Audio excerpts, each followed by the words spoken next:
Hi, my name is Kayla from Nissan of New Rochelle, and now I will be showing you how to access Apple CarPlay on the 2019 Nissan Rogue. All you have to do is plug in your Apple cord to your iPhone.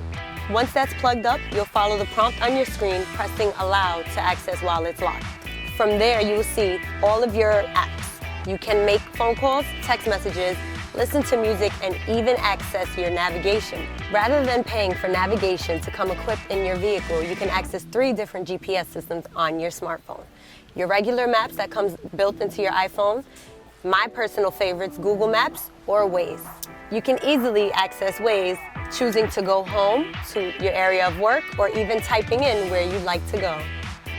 And that's how you use Apple CarPlay. For any more instructions, you can visit us at Nissan of New Rochelle, 2533 Palmer Avenue.